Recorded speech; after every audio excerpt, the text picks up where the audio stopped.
وحده والسلام على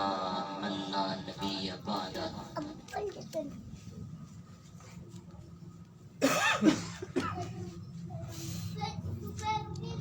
أرسل رسوله بالهدى ودين الحق ليظهره على الدين كله ولو كره المشركون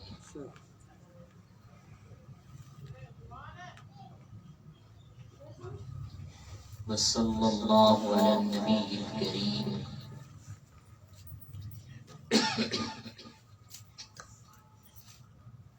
وعلى آله وصحبه وأهل بيته ومن تبعهم أجمعين.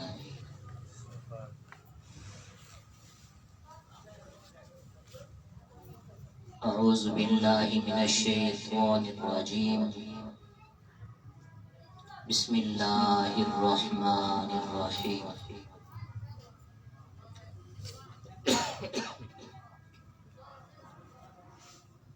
الحاكم التكاثر حتى زرتم المقابر.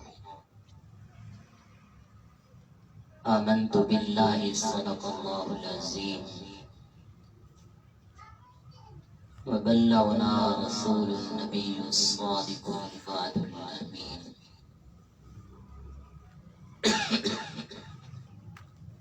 اللهم صل على سيدنا ومولانا محمد وعلى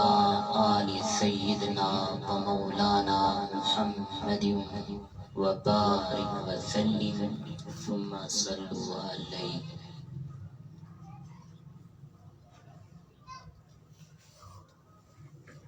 محترم سامعین کرام،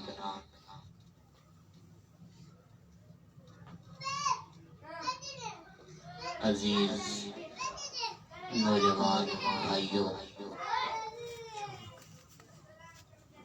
اور سماعت فرمانے والی میری اسلامی ماؤں بہنوں، اللہ رب العزت نے ہم جیسے غریب الاعمال لوگوں پر احسان فرمایا، اپنے پاکیزہ اور مطہر گھر میں اپنی یاد کے لیے اور اپنے دین کی فہم و فراست کے لیے ہم جیسے غریب لوگوں کو قبول فرمایا۔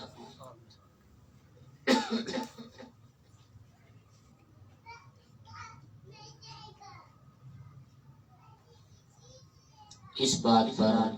رب العالمین کا جتنا بھی شکر ادا کیا جائے وہ کم ہے۔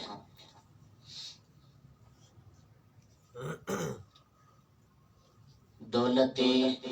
دین کا ملنا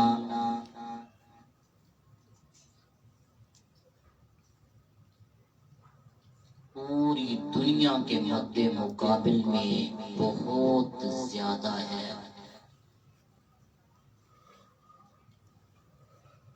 کہ جس آدمی کو رب العالمین اپنے دین کی فہم و فراست عطا فرما دے، یا جس آدمی کو پروردگار دین کے کسی بھی معاملے میں قبول فرما لے، یقین جانیے ایک آدمی کو پوری دنیا کی بادشاہی مل جائے اور ایک آدمی نمازی بن جائے یا ذاکر بن جائے، تو یہ نمازی آدمی اس دنیا دار بادشاہ سے کئی ہزار گنا بہتر ہے اللہ رب العزت کے نزدیک۔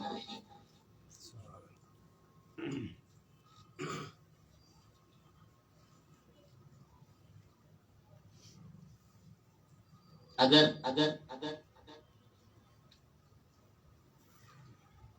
دنیا کا کوئی بادشاہ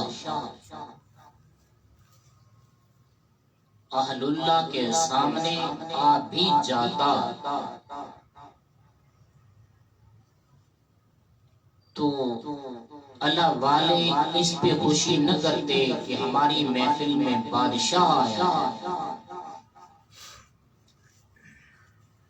انہیں اس پہ خوشی ہوتی تھی کہ ہماری زندگی اللہ رب العزت کے فرمان کے مطابق بسر ہو رہی ہے۔ وہ مشہور واقعہ آپ نے سنا ہوگا، امام احمد ابن حنبل رحمۃ اللہ تعالی علیہ اپنے درس میں بیٹھے ہوئے تھے۔ اس وقت کا بادشاہ ان کے درس میں آ کر بیٹھا۔ امام صاحب رحمۃ اللہ علیہ نے درس میں اپنی ٹانگ کو پاؤں کو پھیلایا ہوا تھا، جس طرح ہم بیٹھتے ہیں تھکاوٹ کی وجہ سے۔ وہ بادشاہ حضرت کے درس سے خوش ہوا اور واپس چلا گیا تو اس نے اشرفیوں کا ایک تھیلا بھر کر اپنے نوکر کو دیا کہ جاؤ حضرت امام صاحب رحمۃ اللہ علیہ کو دے دو۔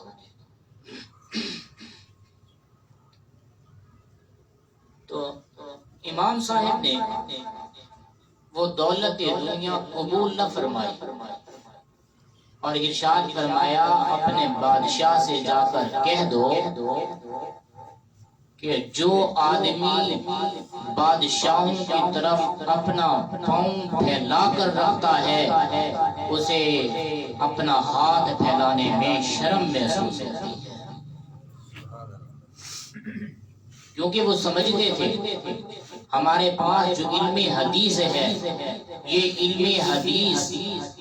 دنیا کے بادشاہی کے مقابلے میں سب سے اعلیٰ اور عرفہ چیز ہے۔ اس لیے کسی دیوانے نے کہا تھا مجھے درد دل ملا ہے، سن لو اے لوگو مجھے درد دل ملا ہے، مجھے مل گئی ہے شاہی۔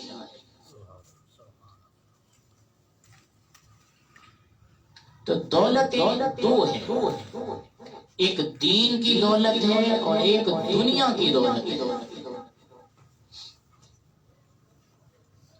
لیکن افسوس اس بات کا ہے کہ ہم دین کی دولت کو حاصل کرنے میں کمزوری دکھا رہے ہیں اور دنیا کی دولت کو حاصل کرنے میں ہم کوشش کر رہے ہیں، یہاں تک کہ ہم کاروبار کی مشغولیت میں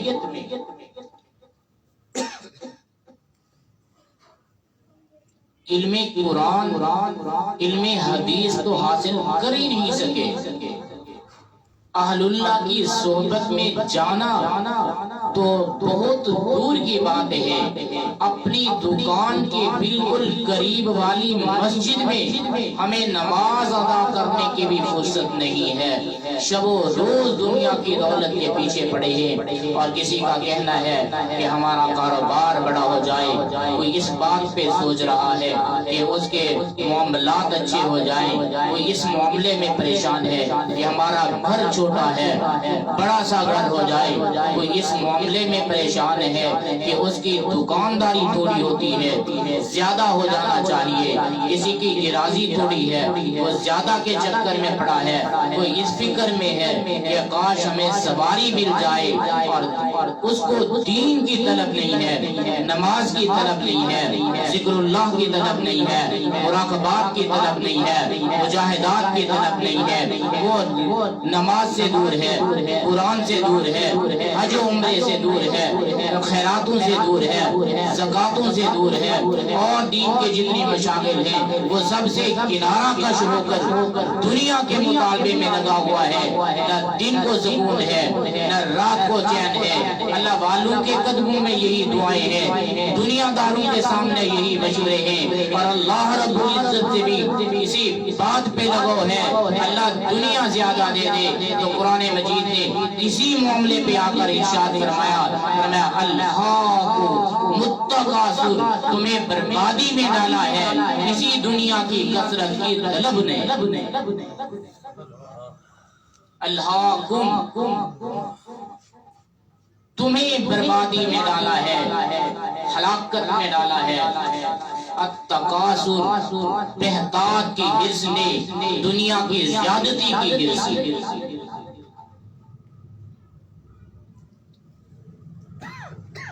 اور تو جو یہ کہتا ہے کہ میرے پاس پیسہ نہیں آئے گا تو کھاؤں گا کہاں سے، پیسہ نہیں آئے گا تو مکان لوں گا کہاں سے، زندگی کہاں سے گزاروں گا، تو رب العالمین نے قرآن پاک میں اس کا جواب دیا۔ جب لوگ اپنے بچوں کو قتل کر رہے تھے، کائنات کے رب نے فرمایا لا تقتلوا اولادکم، اپنی اولادوں کو قتل نہ کرو، من خشیۃ املاق، اس ڈر سے کہ ہمارے پاس وسعت نہیں ہے، پیسہ نہیں ہے، دولت نہیں ہے۔ فرمایا نحن نرزقکم، ہم ہیں جو تمہیں رزق دیتے ہیں۔ مثال عطا فرمائی، فرمایا آپ چڑیوں کو نہیں دیکھتے، وہ جو چڑی چھوٹی سی جان ہے مگر وہ تیرے کاریگر سے بھی زیادہ کاریگر ہے، تیرے انجینئر سے بھی زیادہ انجینئر ہے، اس کا گھونسلہ بنا ہوا تو دیکھ، تیرا دماغ کام نہ کرے کہ اتنی ننھی سی جان نے کس انداز میں اپنا گھر بنایا ہے۔ لیکن فرمایا وہ ساری رات میری تسبیح اور تقدیس کرتی ہے، بالخصوص صبح کے وقت میں میری حمد و ثنا کو بیان کرتی ہے، جب دن ہوتا ہے میرے دسترخوان پہ پھیل جاتی ہے، اور جب شام ہوتی ہے تو میں ان کا پیٹ روزی کے ساتھ بھر چھوڑتا ہوں۔ نحن نرزقکم، ہم انہیں رزق دیتے ہیں، وہ کون سا مزدوری کرتے ہیں۔ آج بھی دیکھ لیتے جو اہل اللہ جنگلوں میں رہتے ہیں یا جو خانقاہوں میں ہیں، وہ کون سے کاروبار میں مشغول ہیں، کون سی اراضی اور ملازمت میں مصروف ہیں۔ جب ان کے لنگر خانے کو جا کر دیکھو تو قسمیں باخدا ان کا کھانا تیرے اور میرے کھانے سے زیادہ قیمتی ہوتا ہے۔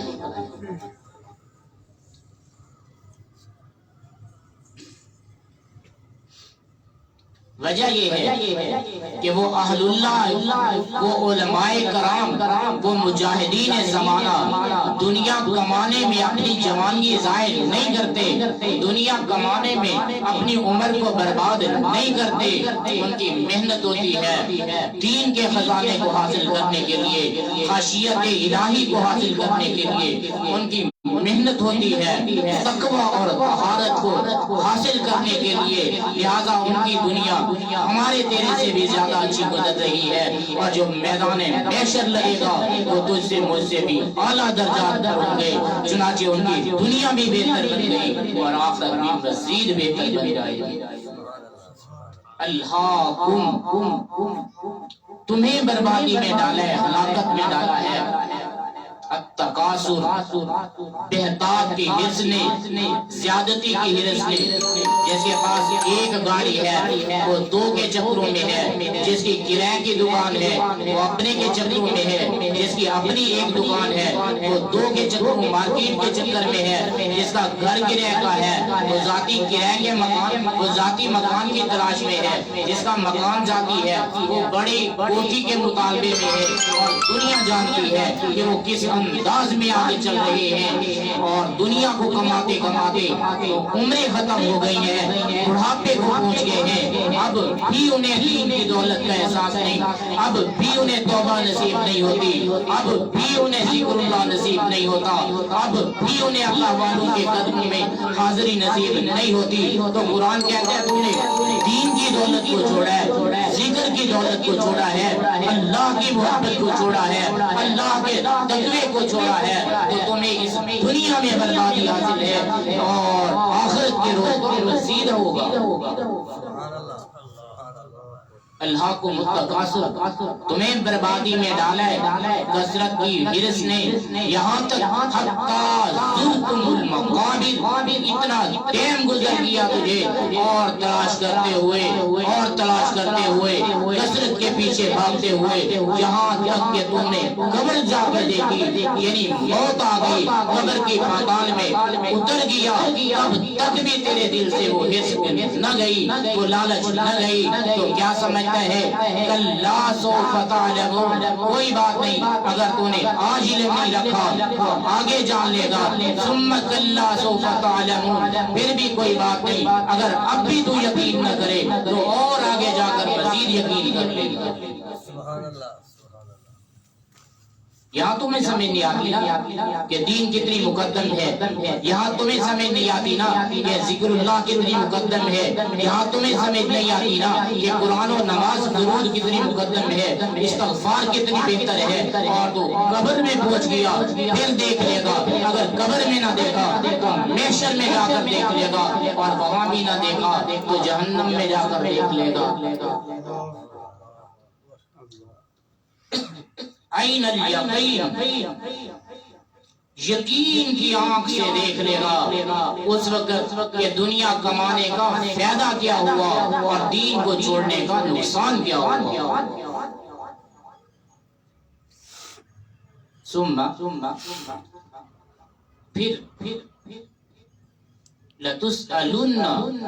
یومئذ عن النعیم، پھر تجھ سے ان نعمتوں کے بارے میں سوال کیا جائے گا آج کے دن کہ ہم نے تمہیں کتنی نعمتیں عطا فرمائی۔ ظالم ہماری نعمتوں کی نہ قدری کرتا تھا۔ حضرت عبداللہ ابن عباس رضی اللہ تعالیٰ عنہ سے کسی نے پوچھا عن النعیم سے کیا مراد ہے، نعمتوں سے کیا مراد ہے؟ فرمایا نعمتوں سے مراد پہننے کا کپڑا اور پینے کے لیے ٹھنڈا پانی۔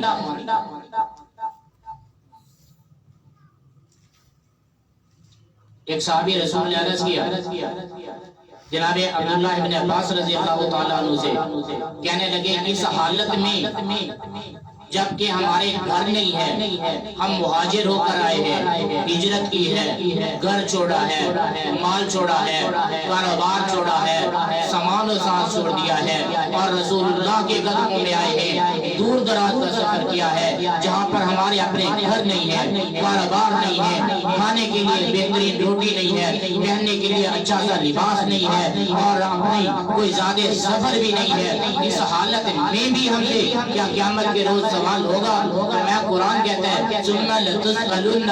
یومئذ عن النعیم، جی ہاں تم سے آج کے دن ان نعمتوں کا حساب کیا جائے گا، اگرچہ تیرے پاس چھت نہیں ہے، تیرے پاس ساز و سامان نہیں ہے، اگرچہ تیرے پاس کاروبار نہیں ہے، لیکن پہننے کا کپڑا تو ہے، کھانے کی روٹی تو ہے، پینے کا پانی تو ہے، قیامت کے روز اس پینے والے پانی کا بھی حساب کتاب ہوگا۔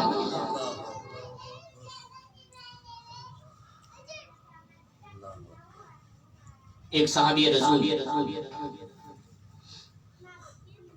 نہر پہ بیٹھے وضو کر رہے ہیں،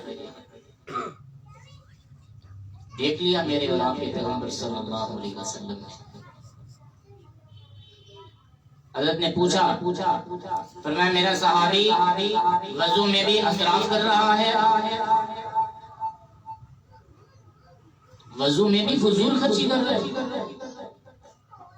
کہنے لگا یا رسول اللہ نہر پہ بیٹھا ہوں، اس میں فضول خرچی کیسی؟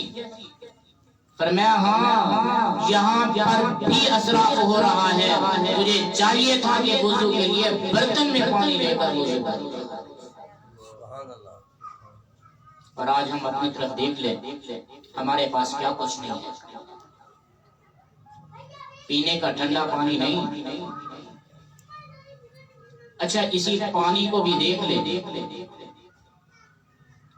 تو جو ہمارے علاقے میں پانی ہے وہ کتنی قیمتی ہے، یقین جانیے مجھے اس کا احساس تو وہ چلی کے گوٹھ میں ہوا، پچھلی رات میں گیا تھا، میں 6 گھنٹے کا سفر کر کے وہاں پہنچا ہوں۔ جب میں وہاں پہنچا تو بھوک لگی ہوئی تھی، کھانا بھی کھایا، پیاس لگی ہوئی تھی، جب پانی بھی پیا، پانی میں نے پیا تو وہ اتنی بے ذائقہ پانی تھا تو میں نے ایک گھونٹ بھرا اور وہ بھی نکال دیا، گلاس رکھا تو میں نے پروردگار کے آگے ہاتھ پھیلائے، میں نے کہا یا رب لک الحمد کما ینبغی لجلالی وجہک وعظیم سلطانی، میرے مولا تو کتنا کریم ہے کہ ہمیں اس سے کئی ہزار گنا بہتر پانی نصیب کر رہا ہے، جو ٹھنڈا بھی ہے، میٹھا بھی ہے، اچھا بھی ہے، ذوق ہضم بھی ہے۔ یہاں کے لوگوں کا کیا بنتا ہوگا جن کے پاس پانی ٹھنڈا بھی نہیں ہے، میٹھا بھی نہیں ہے، ذوق ہضم بھی نہیں ہے، اور وہاں کے پانی کو اگر آپ لوگ استعمال کر لیں، ایک گلاس پانی کا پیٹ بھر کر پی لیں تو یقیناً تمہیں 7 دن تک ڈائریا اور جلاب کی بیماری میں رہنا پڑے گا۔ جاؤ نا دنیا میں دیکھو نا، دنیا کتنی پریشان ہے، دنیا میں کتنی نعمتیں نہیں ہیں جو آج ہمیں نصیب ہو رہی ہیں۔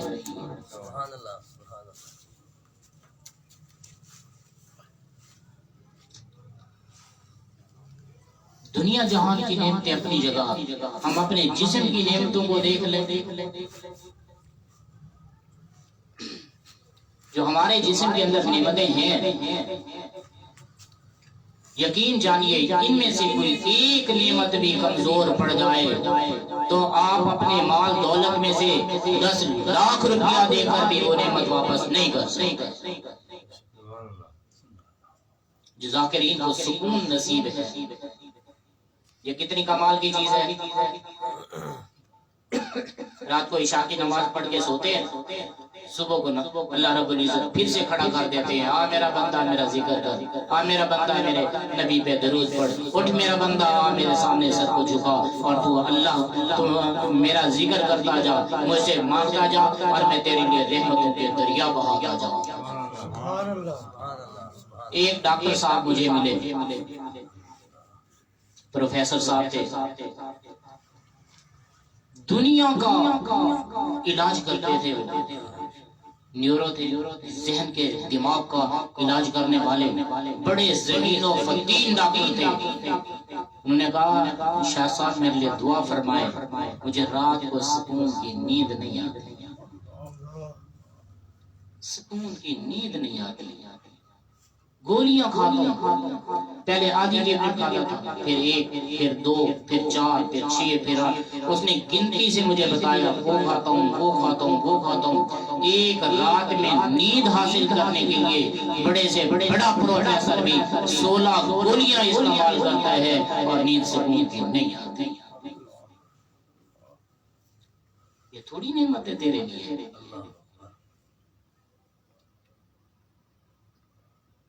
اور میں ایک علاقے میں گیا کشمور کے ساتھ، وہاں جنازہ رکھا ہوا تھا، جنازہ رکھا ہوا تھا، کوئی یہاں سے مولوی صاحب گزرے تو جنازہ پڑھا دے،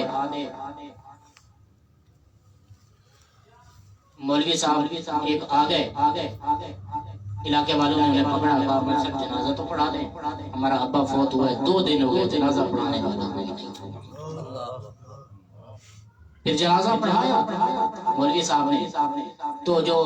مرنے والا تھا اس کا بیٹا وہاں بیٹھا رہ گیا سڑک پہ، جو مرنے والا تھا اس کا بھائی بھی وہاں دروازے پہ کھڑا رہ گیا، جو اس کے رشتہ دار تھے دروازے پہ کھڑے رہ گئے، جو اس کے تعلق دار تھے باہر سڑکوں پہ کھڑے رہے، وہ جو قافلے والے تھے، ایک مولوی صاحب تھا اس کے ساتھ 2 اور آدمی تھے، انہوں نے جنازہ پڑھایا اور وہ دعا کرا کے آگے چلے گئے۔ پھر انہوں نے میت کو جا کر کے دفن کیا۔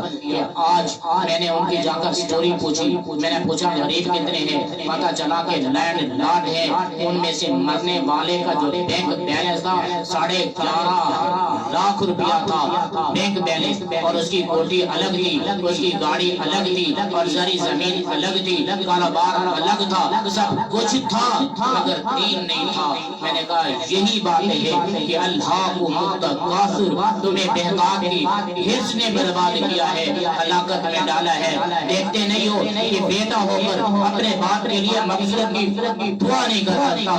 بھائی ہو کر اپنے بھائی کے سامنے کھڑے ہو کر اللہ سے التجا نہیں کر سکتا۔ اس سے بڑی بدبختی کیا ہو کہ تو نے دنیا کو کمایا، دین کو بھلا کر، جس سے تیرا جنازہ بھی نہ ہوا اور تیرا کفن بھی سنت کے مطابق نہ ہوا۔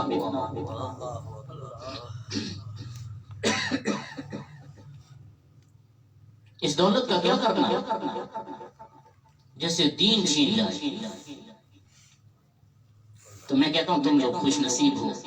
کہ اللہ نے تمہیں دولت دنیا بھی دی ہے اور دولت دین بھی دیا ہے، اس پہ شکر ادا کرو پروردگار کا۔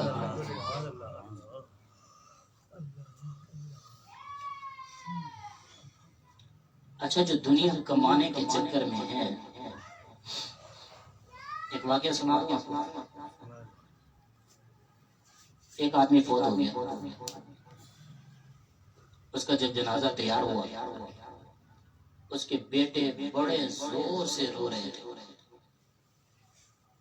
کتاب میں لکھا بیٹے رو رہے تھے۔ اتنے میں ایک مرنے والے کا دوست تعلق دار آیا، اس نے کہا مارکا ٹھہرو، جنازہ بعد میں پڑھنا، پہلے اس میرے دوست کی وصیت سنیے۔ اس نے مجھے وصیت لکھ کے دی تھی کہ جب میرا جنازہ ہو اس وقت وصیت پڑھنا، اور وصیتیں بھی دو لکھی ہوئی تھی۔ کہا یہ تھا کہ ایک وصیت میری یہ والی جنازے کے وقت پڑھنا، اور میری یہ والی وصیت دفن کے وقت پڑھنا۔ سب کھڑے ہوئے، مجمع تھا، رشتہ دار تھے، ماننے والے تھے، شہر گاؤں والے تھے سارے۔ تو جب وہ پرچی کھولی گئی تو دوست نے پڑھ کے سنایا کہ مرنے والا ہمارا دوست یہ کہہ گیا ہے کہ جنازہ میرا وہ بندہ پڑھائے جو میری جائیداد کا مستحق وارث نہ بنے۔ جنازہ کون پڑھائے؟ جو جائیداد کا وارث نہ بنے۔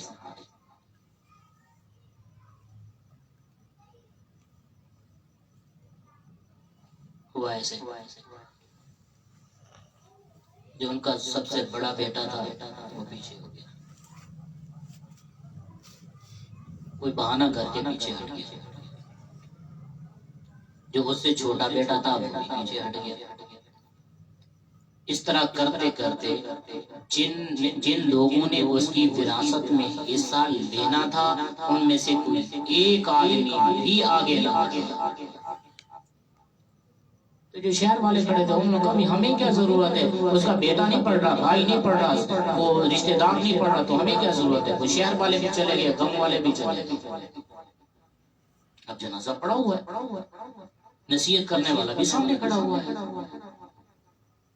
وہاں سے ہماری تبلیغ کی جماعت کے کچھ ساتھی گزر رہے تھے، انہوں نے دیکھا یہاں بندے جا رہے ہیں، مسئلہ کیا ہے؟ وہ آ گیا، کسی سے پوچھا بھائی غلام حسین یہ کیا معاملہ ہے؟ تو انہوں نے بتایا ایسے ایسے بندہ فوت ہو گیا، اس نے بڑی عجیب سی وصیت کی تھی، اب اس کی وصیت کے لیے وہ وصیت سنائی تو بیٹے پیچھے ہو گئے، بھائی پیچھے ہو گئے، اب اس کا جنازہ پڑھنے کو تیار کوئی نہیں تھے، زیادہ شہر والے بھی واپس چلے گئے۔ انہوں نے کہا چلو خیر ہے، فرض کفایہ ہے ہم ادا کریں۔ وہ 8-9 بندے جو تھے ان میں سے ایک امام بنا، باقی پیچھے کھڑے ہو گئے، انہوں نے تکبیریں کہہ کر جنازہ سنت کے مطابق پڑھ دیا۔ اب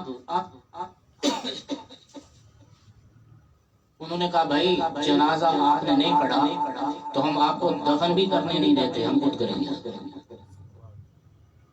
انہوں نے میت کو اٹھایا، قبرستان میں لے گئے، تو جو ساتھ میں وکیل تھا اس نے کہا ٹھہرے، ابھی دفن نہیں کرنا، یہاں ایک وصیت اور پڑھنی ہے۔ جب وہ دوسرا وصیت نامہ کھولا گیا تو اس میں لکھا تھا، مرنے والے نے لکھا تھا کہ جنہوں نے میرا جنازہ پڑھا ہے میں ان کے حق میں پہلی وصیت کو کینسل کرتا ہوں، لہذا میری تمام جائیداد ان کو دے دی جائے جنہوں نے میرا جنازہ پڑھا ہے۔ سبحان اللہ، سبحان اللہ۔ اب وہ لوگ پریشان ہو گئے کہ ہم نے تو کہا اس لیے جنازہ نہ پڑھا ابے کا کہ وراثت لینی ہے، ہم نے تو بھائی کا جنازہ اس لیے نہ پڑھا کہ بھائی کا حصہ لینا ہے، یہ کیا ہو گیا؟ حصہ تو تبلیغ والے لے گئے۔ اب لگے علماء کرام کو بلانے، مفتیان نظام کو بلانے۔ ہوتا یہی ہے، ہم علماء کے ساتھ نہیں جاتے، مفتیوں کے پیچھے نہیں جاتے جب تک ہمیں کوئی مسئلہ نہ ہو، جب تک ہمارا دنیا کا نقصان نہ ہو رہا ہو، ورنہ دین کے لیے تو ہم میں سے کتنے لوگ ہیں جو روزانہ یا ہفتے میں یا مہینے میں یا سال میں جاتے ہوں، علماء کرام کے پاس بیٹھتے ہوں، جناب ہم نے 6 کلمے پڑھی ہیں، ایمان مفصل و مجمل پڑھا ہے، چلو ہم سے سن لے تاکہ ہمیں صحیح طور پر جس کو نہ آتا ہو اسے یاد ہو جائے۔ کبھی ہم گئے ہیں علماء سے کہ مسئلہ بتائیں کہ ہماری نماز سنت کے مطابق ہو جائے، کبھی ہم علماء کے پاس گئے ہیں کہ ہمیں مسئلہ بتائیں نبی علیہ السلام رات کو سوتے کیسے تھے تاکہ ہمارا سونا بھی سنت کے مطابق ہو جائے۔ جاتے ہیں اس وقت جاتے ہیں جب دنیا کے معاملے میں کوئی پریشانی ہو، تو وہ لوگ بھی پہنچ گئے مفتیان نظام کے پاس۔ تو مفتیوں نے کہا بھائی جب مرنے والے نے وصیت کی اس کی وصیت کو پورا کرنا لازم ہے، جب دوسری وصیت کی کہ میری پہلے والی منسوخ ہے تو منسوخ ہے بس۔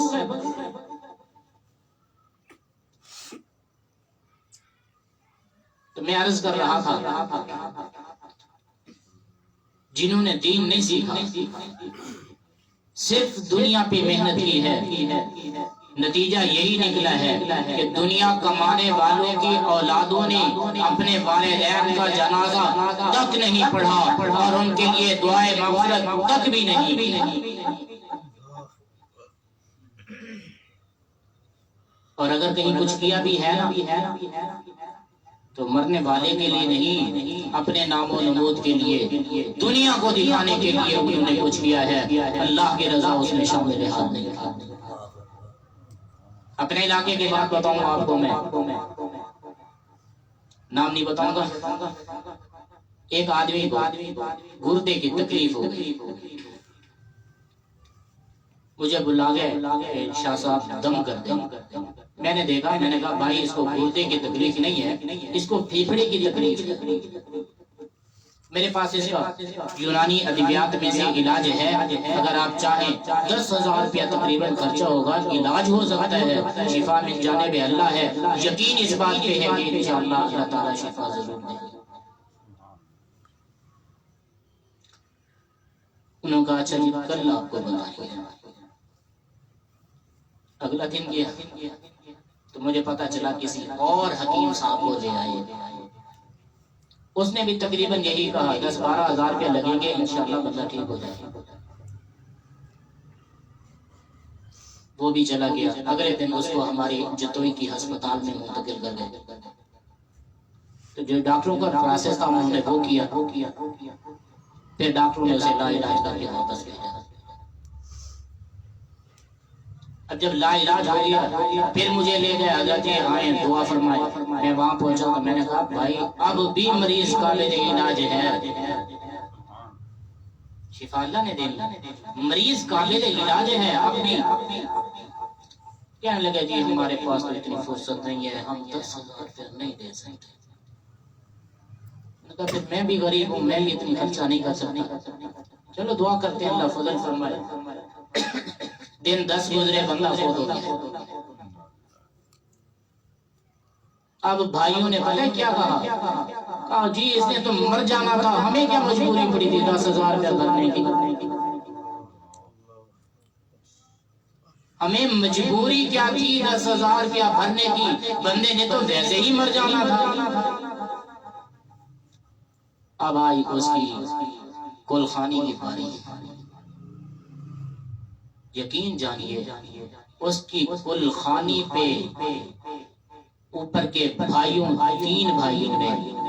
مل کر اپنے مرنے والے بھائی کے لیے جو کل خانی کی اس میں 70,000 روپیہ خرچ کر دیا۔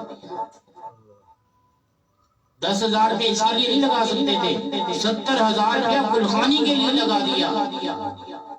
تو میں نے ایک بھائی سے پوچھا جناب یہ 70,000 روپیہ جو آپ نے لگایا ہے اس کا فائدہ کیا ہوگا؟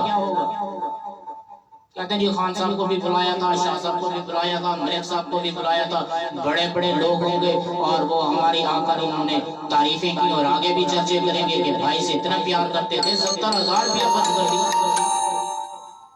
میں نے کہا میرے محترم اس سے ثواب ملنے والا نہیں ہے۔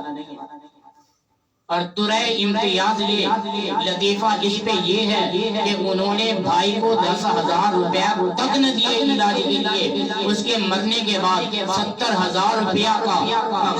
خیرات کا پروگرام کر کے دکھایا۔ اور اس پہ ظلم یہ کہ آگے رمضان المقدس آ گیا تو اس مرنے والے کی بیوہ کے لیے انہوں نے وہ فطرانے اکٹھے کیے، صدقے اکٹھے کیے، زکاتیں اکٹھے کی اور خیراتیں اکٹھے کی۔ کسی ایک بھائی کو ضرورت نہ ہوئی کہ اپنی بیوہ بھابھی کے لیے 1,000 روپیہ دے دے۔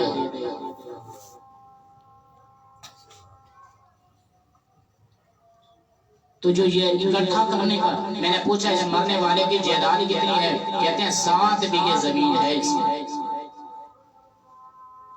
انہوں نے 7 بیگھوں کو وصول کرنے کے لیے بھائی کا علاج نہ کیا، جو بھینسیں کھڑی تھیں بھینسوں کو ہضم کرنے کے لیے بھابھی کو بھی نہ دی اور اس کا علاج بھی نہ کیا اور یتیم بھتیجوں کو بھی نہ دیا۔ میں نے کہا پھر اس میں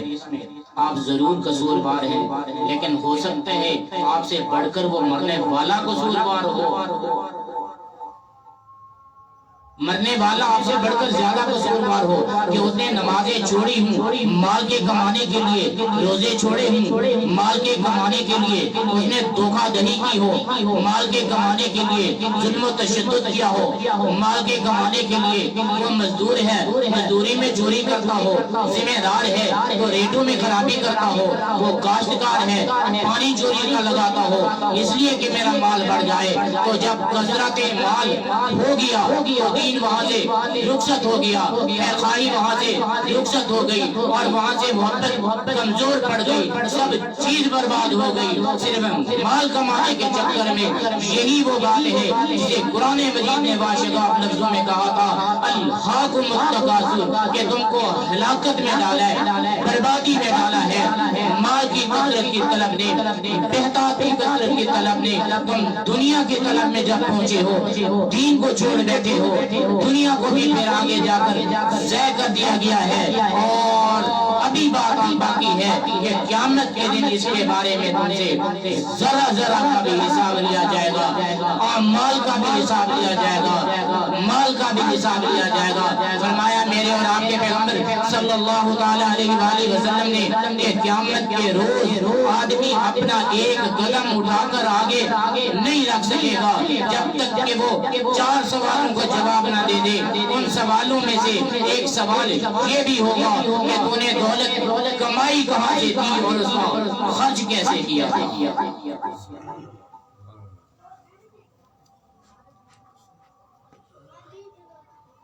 اپنے دل پہ ہاتھ رکھیں، ہم میں سے کون ہے جو اس بات پہ بچ جائے کہ ہم نے مال کیسے کمایا تھا۔ اب تو کہتے ہیں نا جی مولا ہے جی مولوی صاحب ہے پیر صاحب ہے، اس کو کیا پتا جی، اس کو کاروبار کا کیا پتا، یہ تو نقصان کروا رہے ہیں، انہیں دولت کا کیا پتا، انہیں کاروبار کا کیا پتا۔ میں کہتا ہوں یہ جو پیسے کمانے کا چکر ہے، اس چکر میں قیامت کے دن انشاءاللہ کو بچ جائے۔ کہتے ہیں نا جی مولوی صاحب داڑھی والے، صوفی صاحب داڑھی والے، تو جو داڑھی والا کہتا ہے، کبھی ہم نے بھی تجھے داڑھی منڈا اور یقین کی آنکھ سے اگر تو دیکھ لے تو اسی مرحلے میں جب پیسے کمانے کا چکر آ گیا، جب اس مرحلے میں تو اللہ کے حضور پیش ہوا تو کامل یقین سے یہ کہہ سکتا ہوں اسے بخشش نہیں ہوگی۔ اگر اس بات میں بخشش ہو گئی تو جب خرچ کرنے کی بات آئے گی اس پہ کوئی بھی بچ نہیں سکے گا۔ الا من رحم ربی، جس پہ میرا رب رحم کرے، ورنہ بہت مشکل ہے کہ ہم نے پیسے خرچ کیسے کیے تھے۔ تو میں کہتا ہوں جو داڑھی منڈے ہیں وہ ان سے ذرا پوچھیں، جب ان کے پاس خرچ کرنے کے بل آئے جائیں گے، جو میں رات کو داڑھی منڈوائی تھی 20 روپے نائی کو دیے تھے، جمعے کو داڑھی منڈوائی تھی 20 روپے نائی کو دیے تھے، ہفتے کو داڑھی منڈوائی تھی 20 روپے نائی کو دیے تھے، جب یہ داڑھی منڈوانے کے جب یہ بل آئے جائیں گے تو اس کا حساب کس طرح ہوگا؟ ابھی تو ثم لتسألن یومئذ عن النعیم، ابھی تو تم سے نعمتوں کے بارے میں بھی سوال ہونے والا ہے۔ تو میں کہتا ہوں آؤ اہل اللہ کے در پہ، آؤ علماء کے در پہ، آؤ دین والوں کے پاس، آؤ دنیا سے ہٹ کر دنیا سے ہٹ کے آنے کا مقصد یہ نہیں ہے کہ کمائے کوئی نہیں، کاروبار کوئی نہیں کرے، کاروبار بھی کرتے رہو، اعمال بھی چلاتے رہو، دنیا میں دکان بھی چلاتے رہو، مسجد میں نماز بھی پڑھتے رہو، اور جاؤ دنیا کے دسترخوان پہ پھیل جاؤ، اللہ رب العزت کی تقدیس و تعریف و ذکر و تسبیح بھی کرتے رہو، اور اللہ کی مہمان نوازی کے دسترخوان سے کھاتے پیتے بھی رہو، اللہ کا شکر بھی ادا کرتے رہو۔ سبحان اللہ۔ ہم نہیں روکتے کسی کو کہ دنیا داری نہ کرے، ہم یہ کہتے ہیں کہ دینداری بھی نہ چھوڑے۔ یہ ہماری اپیل نہیں ہے، ہمارا درد نہیں ہے، یہ اہل اللہ کا قول نہیں ہے، یہ علماء کا فرمان نہیں ہے، یہ اللہ رب العزت کا فرمان ہے کہ تو دین بھی اسی انداز میں اختیار کر جس انداز میں اللہ اور اللہ کے رسول کا فرمان ہے، اور دنیا بھی اسی طریقے پہ چلا جس طرح اللہ اور اللہ کے رسول کا فرمان ہے۔ اللہ رب العزت ہماری حاضری کو قبول فرما لے، اللہ رب العزت ہمیں سمجھنے کی توفیق عطا فرما دے۔ وما علینا الا البلاغ المبین۔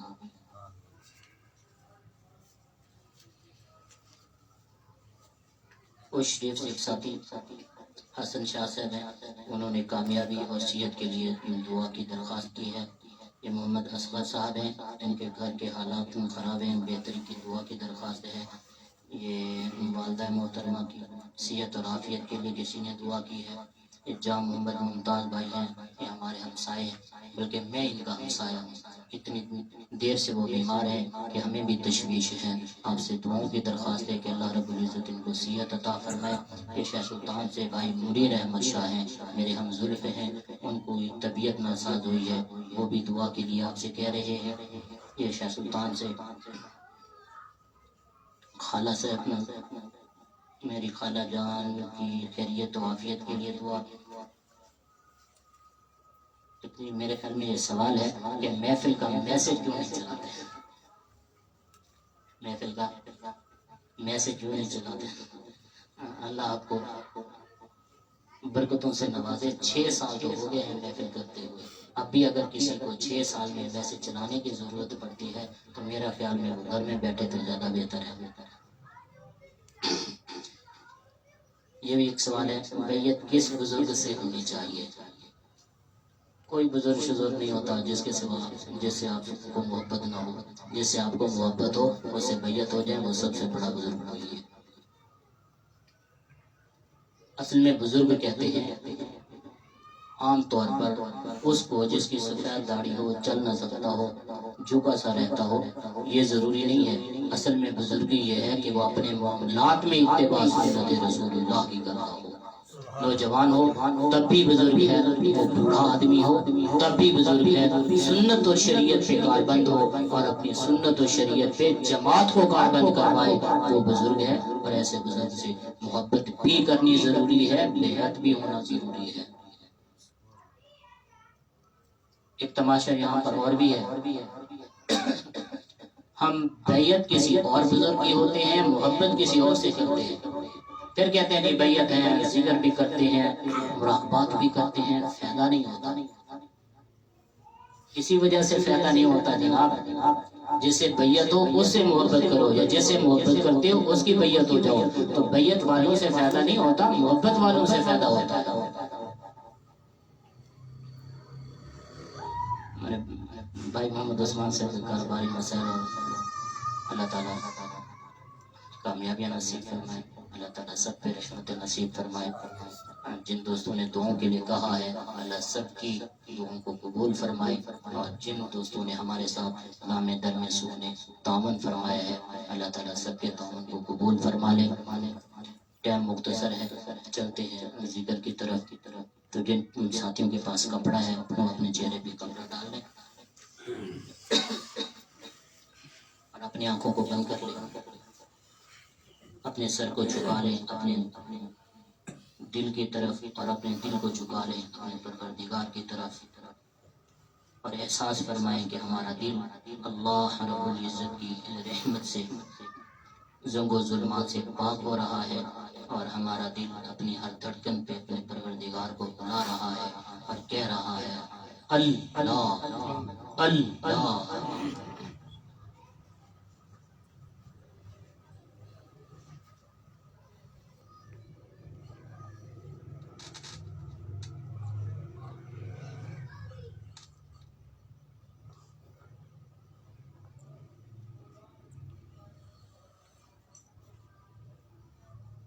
کس سے مانگیں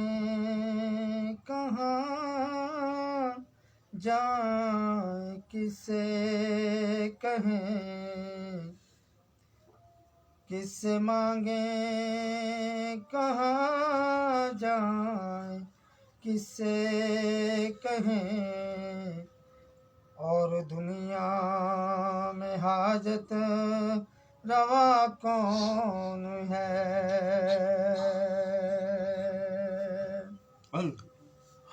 سب کا داتا ہے تو، سب کو دیتا ہے تو، سب کا داتا ہے تو، سب کو دیتا ہے تو، تیرے بندوں کا تیرے سوا کون ہے؟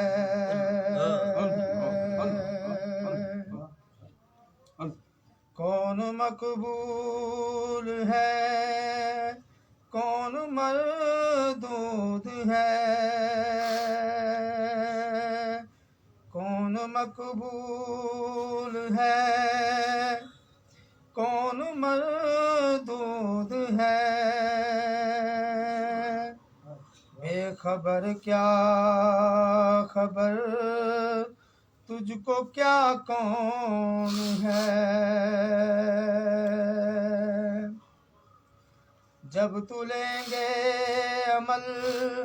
سب کے میزان پر، جب تو لیں گے عمل سب کے میزان پر، تب کھلے گا کہ کھوٹا کھرا کون ہے؟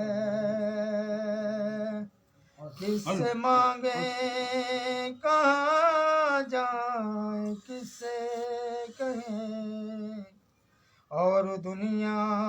میں حاجت روا کون ہے؟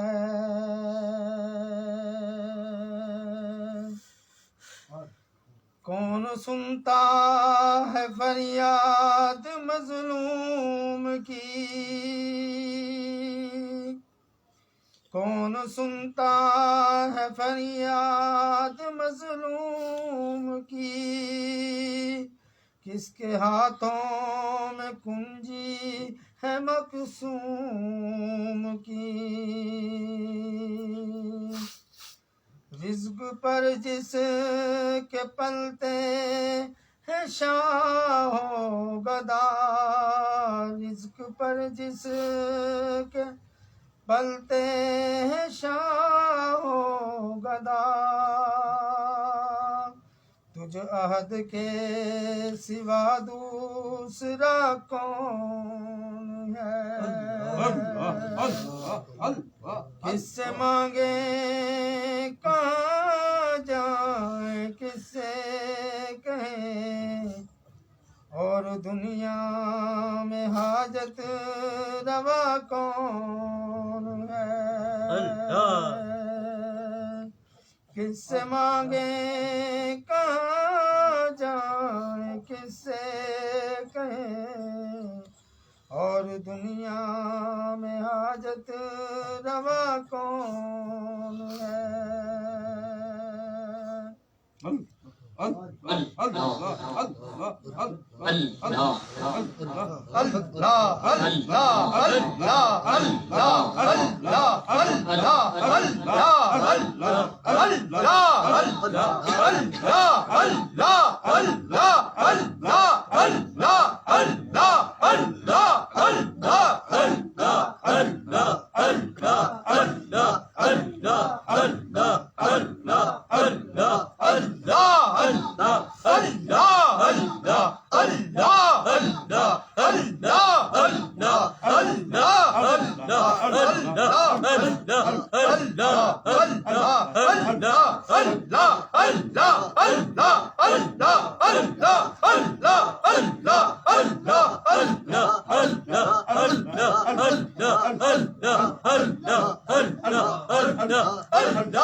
الحمدللہ رب العالمین۔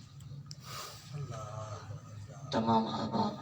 ایک مرتبہ درود پاک اور تین مرتبہ سورۃ اخلاص مبارکہ پڑھ لیں، اس کا بھی ثواب کرتے ہیں۔ آج کا دن یکم فروری کا دن ہے۔ آج ہی حضرت سیدی مودی اللہ شاہ صاحب رحمۃ اللہ علیہ کو 20 سال پائے ہوئے ہیں، پورے 20 سال گزر گئے ہیں، 21واں سال آج لگ رہا ہے۔ اور حضرت سیدی غلام یاسین شاہ صاحب رحمۃ اللہ علیہ کو بھی آج 26 سال مکمل ہو گئے ہیں۔ سب کے ایصال ثواب کے لیے اور ہماری جملہ یاسینی جماعت جو بھی جہاں جہاں پر بھی فوت ہو چکے ہیں، سب کے ایصال ثواب کے لیے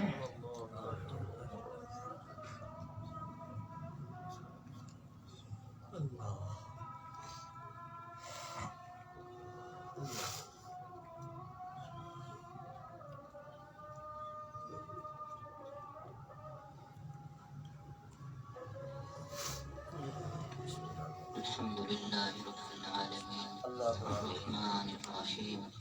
مالک یوم الدین اللہم صلی وسلم علی حبیب سیدنا و مولانا محمد وعلی آل سیدنا و مولانا محمد وبارک وسلم۔ استغفر اللہ العظیم الذی لا الہ الا هو الحی القیوم واتوب الیہ۔ الہ العالمین ہماری حاضری کو اپنی بارگاہ میں قبول فرما لے۔ یا اللہ جو ساتھی دور قریب سے چل آئے ہیں سب کا آنا قبول فرما لے۔ مولا کریم ہم سب آپ کی بارگاہ میں توبہ کے لیے حاضر ہوئے ہیں۔ اللہ ہم تمام گناہوں سے توبہ کرتے ہیں، اے اللہ ہماری توبہ کو قبول فرما لے۔ اے اللہ صغیرہ کبیرہ گناہوں سے درگزر فرما دے۔ اے اللہ ہماری سیئات کو معاف فرما کر حسنات میں تبدیل فرما دے۔ اے اللہ ہم آپ کے کمزور اور عاجز بندے ہیں، نفس و شیطان کے ورگلے میں آ جاتے ہیں۔ اللہ آج ہم آپ کا بننے آئے ہیں، اللہ ہمیں اپنا بنا لیجئے، اللہ اپنے در کا خاص فرما دیجئے اور ہمیں اپنے مقبول اور نیک بندوں میں شامل فرما دیجئے۔ اللہ ہم نیک بندوں سے تعلق میں ہے، محبت میں ہے، اللہ ہمارے محشر بھی انہیں کے قدموں میں فرما دیجئے۔ اللہ ہم میں سے جتنی اکابرین رخصت ہو گئے ہیں اللہ ہم سب کے لیے مغفرت کی دعائیں کرتے ہیں۔ اللہ سب کے درجات کی بلندی کی اپیل کرتے ہیں، اللہ ان پہ رحمتوں کا نزول فرما دیجئے، اللہ کروٹ کروٹ ان پہ کرم نوازیوں کا معاملہ فرما دیجئے، اللہ ہماری جملہ یاسینی جماعت کی خیر فرما دیجئے، اللہ ہماری اس محفل کو تا قیام قیامت جاری و ساری فرما دیجئے، اللہ جنہوں نے اس محفل میں دام در میں سخنے تعاون کیا، اللہ سب کے تعاون کو قبول فرما لے، اللہ سب کی چوریوں کو ان کی مرادوں سے بھر دے، اللہ جو ضرورت مند ہیں ان کی ضرورتوں کو پورا فرما دے، اللہ ہمیں جو بیمار ہیں ان کو شفائے کاملہ عطا فرما دے، جنہوں نے ہم سے نیک توقعات کی ہیں اور درخواستیں کی ہیں، خط لکھے ہیں یا ملٹی نیشنل رابطے کیے ہیں، اللہ ہم سب کے لیے خیر کی بھیک مانگتے ہیں، اللہ سب کو خیر نصیب فرما دیجئے، اللہ سب کے معاملے میں بہتری فرما دیجئے، اللہ سب کو شفا کاملہ عاجلہ دائمہ مستمرہ نصیب فرما دیجئے، اللہ جن دوستوں نے خطوط کے ذریعے اور جن دوستوں نے فون کے ذریعے ہم سے دعاؤں کے لیے کہا ہے، اللہ ان سب کے حق میں ہم نیک دعائیں کرتے ہیں، اللہ قبولیت کا معاملہ فرما دیجئے، یا اللہ ہمارے اکابرین کے درجات کو مزید بلند فرما دیجئے، اللہ ہمیں ان کے نقش قدم پہ چلنے کی توفیق نصیب فرما دیجئے، اللہ اس عاجز سے محبت کرنے والے، خدمت کرنے والے اور تعلق رکھنے والوں کو جزائے خیر نصیب فرما دیجئے، اللہ سب کی حاجات کو اپنے فضل سے پورا فرما دیجئے، مولا کریم جن کے ہم پہ حقوق آتے ہیں یا جو ہم سے نیک توقعات میں ہیں، اللہ ہمیں ان سب کی تابعداری نصیب فرما دیجئے، اللہ ان کی نیک توقعات پہ ہم کو اترنے کی توفیق عطا فرما دیجئے، اللہ جو ہم میں کمی اور کوتاہیاں ہیں اللہ وہ ہم سے دور فرما دیجئے اور ہمیں اپنے نیک اور صالح بندوں میں شامل فرما دیجئے، اللہ ہم سب آپ سے رحمت کی درخواست کرتے ہیں، اللہ رحمتوں کا نزول فرما دیجئے، اللہ رحمتوں کا نزول فرما دیجئے، یا اللہ جب کھیتی خشک ہو جاتی ہے تو کسان بارش طلب کرتے ہیں، اللہ ہمارے دل کی کھیتی بھی سوکھ چکی ہے، اللہ ہم بھی رحمتوں کی بارش طلب کرتے ہیں، اللہ ہم پہ رحمتیں نازل فرما دیجئے، ہمارے دل کی اجڑی بستی کو اپنی یاد سے آباد فرما دیجئے، مولا کریم ہماری دعاؤں کو التجاؤں کو اپنے رحمتوں سے قبول فرما لیجئے، یا اللہ جو مانگ سکے ہیں اپنے فضل سے عطا فرما دیجئے، یا اللہ جو نہیں مانگا وہ بھی اپنے فضل سے عطا فرما دیجئے، یا اللہ ہم نے اپنی ضرورت کے مطابق مانگا ہے، یا اللہ آپ اپنی شان کے مطابق عطا فرما دیجئے، اللہ ہمارے گناہوں کی معصیت کی وجہ سے ہماری دعاؤں کو ضائع اور رد نہ فرمائیے، اللہ ہم بڑے گناہ گار ہیں لیکن پھر بھی تیرے بندے ہیں، اللہ مجھ جیسا تو خطا کار زمانے میں کوئی نہیں لیکن پھر بھی آپ کا غلام ہوں، اللہ آپ کا بندہ ہوں، اللہ مجھ پر رحمتوں کی بارش فرما دیجئے، اللہ میری دعاؤں کو قبول فرما لیجئے، اللہ اگر آپ سے مانگنا صرف آپ کے نیک بندوں کا حق ہے، اللہ ہم گناہ گار کہاں جائیں گے، اللہ ہمارے لیے کون سا سہارا ہے، اللہ آپ اپنی رحمتوں سے ہماری دعاؤں کو قبول فرما لیجئے، اللہ نفس و شیطان کے غلبے سے محفوظ فرما دیجئے، اللہ آنے والی معصیت کی وجہ سے تمام تکلیفوں کو دور فرما دیجئے، اللہ سب پہ رحمتوں کا نزول فرما دیجئے، اللہ اپنے قرب عطا فرما دیجئے، اللہ ایمان کامل نصیب فرما دیجئے، اللہ اعمال صالح نصیب فرما دیجئے، اللہ اہل اللہ کے ساتھ وابستگی عطا فرما دیجئے، علماء کے ساتھ رابطہ عطا فرما دیجئے، اللہ اپنی رحمتوں کے سائے میں لے لیجئے، اللہ اپنی رحمتوں کے دامن میں چھپا لیجئے، اللہ اپنی ستاریت کا معاملہ فرما دیجئے، مولا کریم جو ہمارے ساتھ یہاں رابطے میں ہیں، جو ہماری محفلوں میں آئے ہیں، جو آتے رہتے ہیں، کہ اللہ جو آنا چاہتے ہیں نہیں آ سکے، اللہ سب کے لیے خیر کی اپیل کرتے ہیں، اللہ سب کو خیر نصیب فرما دیجئے، اللہ سب کے حصے میں بہتری عطا فرما دیجئے، اللہ جو ہم سے نیک توقعات میں ہیں اللہ ان کی توقعات کو پورا فرما دیجئے، اللہ جو ہم میں پریشان حال ہیں ان کی پریشانیوں کو دور فرما دیجئے، اللہ جو حاجت مند ہیں ان کی حاجتوں کو پورا فرما دیجئے، مولا جن کے گھروں میں نا اتفاقیاں ہیں اللہ نا چاکیوں کو دور فرما دیجئے اور ان کے دلوں میں محبتیں پیدا فرما دیجئے، آپس کا اتفاق عطا فرما دیجئے، اللہ جو ہمارے سرپرست ہمارے والدین ہمارے اکابر موجود ہیں ان سب کے علم و عمر اور عمل میں برکت عطا فرما دیجئے، اللہ ان کا سایہ ہم پہ تعدیر سلامت فرما دیجئے، اللہ جو ہم سے رخصت ہو گئے ہر ایک کی الگ الگ بخشش فرما دیجئے، اللہ ہر ایک کی قبر کو تحت نگاہ وسعت عطا فرما دیجئے، اللہ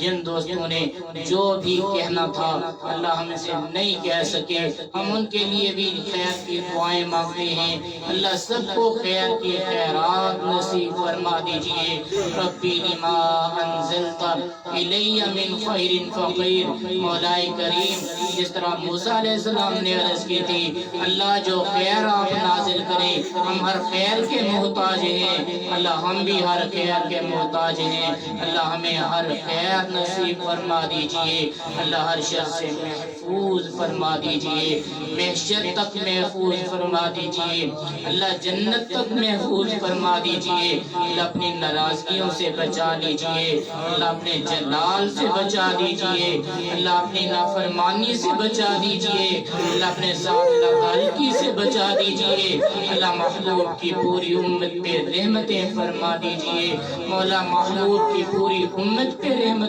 فرما دیجئے، اللہ بے حیاؤں کو حیا نصیب فرما دیجئے، اللہ بے غیرتوں کو غیرت نصیب فرما دیجئے، اللہ بے ایمانوں کو ایمان نصیب فرما دیجئے، اللہ بے عملوں کو عمل عطا فرما دیجئے، اللہ بے روزگاروں کو روزگار نصیب فرما دیجئے، اللہ بن بیاہوں کو شادیاں نصیب فرما دیجئے، اللہ بے اولادوں کو اولاد نصیب فرما دیجئے، اللہ جن کی حق میں ہدایت ہے انہیں کامل ہدایت نصیب فرما دیجئے، اللہ جن کے حق میں ہدایت نہیں ہے انہیں بھی ہدایت نصیب فرما دیجئے، اللہ ہماری دنیا اور آخرت کو کامیابی اور کامرانی نصیب فرما دیجئے، مولا کریم ہماری دعاؤں کو التجاؤں کو اپنی رحمتوں سے قبول فرما لیجئے، اللہ اگرچہ ہماری دعائیں قبول نہ فرمانا چاہیں تو بھی ہماری دعائیں کو اپنے فضل سے قبول فرما لیجئے، کہ اللہ ہم سے بڑھ کر آپ کے فضل کی خیرات کا مستحق کوئی نہیں، اللہ ہم پہ ضرور فضل فرما دیجئے، اللہ ہم آپ کی رحمتوں کے سب سے زیادہ محتاج ہیں، اللہ ہم گناہگاروں پہ رحمتیں فرما دیجئے، کہ اللہ ہماری دعاؤں کو اپنے رحمتوں سے مزید قبول فرما لیجئے، اللہ آئندہ بھی جو دعائیں مانگے ان کو بھی قبولیت کا مقام عطا فرما دیجئے، اللہ پھر اپنے در پہ بھی حاضر ہو کر دعائیں کرنے کی توفیق نصیب فرما دیجئے، ربنا تقبل منا انکا انت السمیع العلیم تب علینا انکا انت التواب الرحیم، وصلی اللہ علی النبی الکریم وعلى آله وصحبه وأهل بيته ومن تبعهم أجمعين برحمتك يا أرحم الراحمين.